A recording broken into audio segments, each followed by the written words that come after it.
برطانوی شاہی خاندان کے حوالے سے دنیا بھر کے لوگوں کے اندر ہمیشہ ایک تجسس رہا ہے۔ اس کی وجہ یہی سمجھی جا سکتی ہے کہ دنیا بھر کے لوگوں کے لیے یہ بادشاہت ایک پراسرار خواب کی طرح ہے۔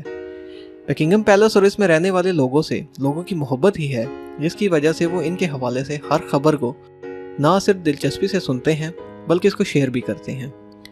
آج ہم برطانوی شاہی خاندان کے حوالے سے کچھ ایسے رازوں سے پردہ ہٹائیں گے جس کے بارے میں دنیا کے بہت ہی کم لوگ جانتے ہیں۔ گھر کے سب فرد ایک جگہ بیٹھ کر فارغ وقت میں لوڈو یا منوپلی کھیلیں تو کتنے خوبصورت پل ہوتے ہیں، مگر برطانوی شاہی خاندان کے افراد کو ایک دوسرے کے ساتھ فارغ وقت میں بیٹھ کر اس طرح کی کھیل کھیلنا نہ صرف منع ہے بلکہ اس کو سخت معیوب بھی سمجھا جاتا ہے۔ ان کا ماننا ہے کہ اس طرح کی گیم کھیلنے سے گھر اور خاندان کا سکون برباد ہوتا ہے۔ عام طور پر ہمارے معاشرے میں لڑکوں کی تعلیم پر خصوصی توجہ دی جاتی ہے، جبکہ یہ بھی سمجھا جاتا ہے کہ مغرب میں خواتین کو تعلیم کے تمام مواقع حاصل ہیں۔ لیکن آپ کو یہ جان کر حیرت ہوگی کہ شہزادے ولیم کی بیوی کیٹ میڈلٹن شاہی خاندان کی وہ پہلی بہو ہیں یا خاتون ہیں جس نے گریجویشن تک تعلیم مکمل کر کے ڈگری حاصل کی۔ ان سے قبل نہ تو ملکہ الزبتھ اور نہ ہی شہزادی ڈیانا نے گریجویشن تک تعلیم مکمل کی تھی، اور نہ ہی ان سے قبل کسی شاہی خاتون نے اتنی تعلیم حاصل کی تھی۔ کیٹ کے بعد میگن مارکل جو کہ شہزادہ ہیری کی بیوی ہیں، انہوں نے بھی گریجویشن تک تعلیم حاصل کی۔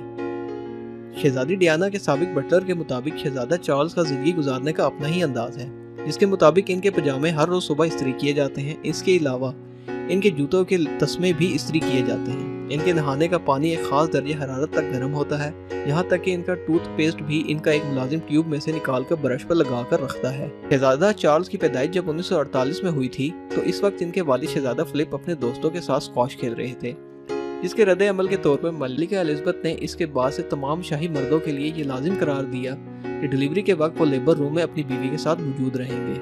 شاہی خاندان کا رکن بننے کے لیے اگر کسی شاہی خاندان کے فرد سے شادی کر لی جائے تو اس کا یہ مطلب نہیں ہے کہ شاہی تخت و تاج کا مالک بننے کا راستہ کھل گیا ہے۔